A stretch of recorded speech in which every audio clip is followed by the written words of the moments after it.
no voy a ser grandilocuente, señor Alonso, sino que voy a procurar ser directo.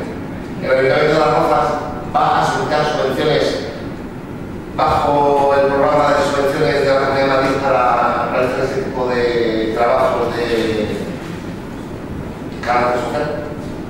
Es una pregunta que me ha quedado en el alero, porque es uno de los puntos de la ya solicitado. Ya está solicitado. Pues les haremos saber que en el año 86, efectivamente, el señor Armillas, el ministro de Trabajo, procede a la modificación de la regulación de los trabajos de colaboración social contenida en el Real Decreto 1445/82 del 25 de junio. Entre las modificaciones, establece una muy sensible y clara del carácter social de estos trabajos de colaboración social. Y dice, la duración de este tipo de contrato, obviamente, porque no hay ninguna regulación laboral entre el empleado y el empleado, dice que la duración máxima será igual a la que le falta al trabajador para percibir la prestación o subsidio por desempleo reconocido. Es decir, se ocupaba de aquellos desempleados que les faltaba un mes, 2, 3 para acceder a la prestación o subsidio de desempleo correspondiente. En cualquier caso, le comento, el desbarajuste de la política laboral es notorio desde el año 78-79 en nuestro país, por no hablar de antes. Porque es un desaguisado la política laboral de este país. A las cifras de desempleo me remito que las encuestas de condiciones de trabajo que elaboran los Institutos Nacionales de Estadística también me remito. La descausalización de la contratación es nuestro objetivo en este país. Y perdón para la grandilocuencia y el tono que se molesta. Puestos de trabajo indefinidos en las empresas son ocupados de manera sistemática por contratos laborales de duración determinada, por otros servicios, por circunstancias de la producción, etcétera, etcétera. La consecuencia de todo ello ya la sabemos: la precariedad rampante y generalizada de la fuerza de trabajo de nuestro país. Si no, eso podemos preguntar a los jóvenes. Quedamos un mínimo reducto de gente, de personas trabajadoras, de trabajadores y trabajadoras que tenemos una relación laboral indefinida porque ocupamos un puesto de trabajo indefinido en la actividad de la empresa que los ocupa. ¿De acuerdo?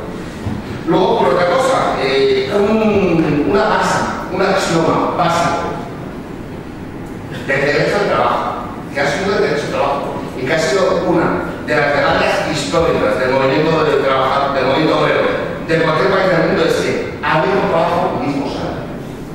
Con estos ocupados bajo la orden de colaboración social va a haber dos trabajadores, un empleado público y un desempleado que van a estar haciendo el mismo trabajo y su percepción salarial va a ser notablemente diferente. ¿De acuerdo? Luego, todavía vamos a hablar de la discriminación de desempleados. Al poco de conocer, de sacar esa noticia a la prensa, un día antes, un par de días antes, se nos informa, a través de los medios de comunicación, de que determinadas oficinas del Servicio Público de Empleo madrileño realizan ofertas de empleo que les llegan a desempleados que están cobrando la prestación del subsidio, en vez de ofrecerse a pagados de la relación que no perciben ya ningún tipo de prestación ni de subsidio.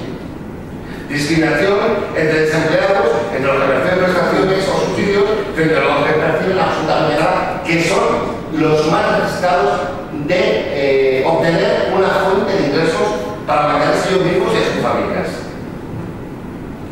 Además, en este caso debemos tener en cuenta el hecho de que cerca de 300.000 desempleados madrileños y madrileñas no perciben ninguna renta. Ninguna. Ni la renta ni la inserción social. Esto no es ni más ni menos que, como ya lo he dicho, una oferta es un maquillaje de las cifras de desempleo de nuestra comunidad que va incrementándose mes tras mes. Una oferta de trabajo muy económica, por no decir barata, para no reducir su flexibilidad para los ayuntamientos, que deben recortar progresivamente el presupuesto en el capítulo 1 y que de esta manera van a jugar. Una manera de lavarse la cara a la Comunidad de Madrid cuando las subvenciones y los convenios que se estiman que nos transfieren ingresos por el ayuntamiento ahora se sacan 15 millones de euros para poner en marcha este programa.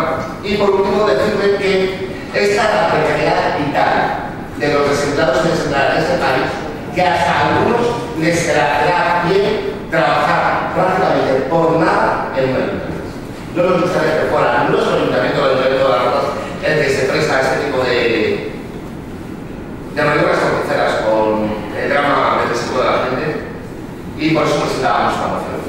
Estaremos atentos, hablaremos con los compañeros de la comité de prensa para que supervisen mucho las condiciones de trabajo de estos trabajadores y que no se consideren mano de obra esclava y forzosa, porque no hay que olvidar que su sanción, si se llegan a ocupar el puesto de trabajo que se les ofrece, es de realizar durante un periodo de 3 meses de la prestación que ellos mismos han contribuido con su trabajo, con su salario de general. No es una medida graciosa de ningún gobierno, ni de la Comunidad de Madrid ni de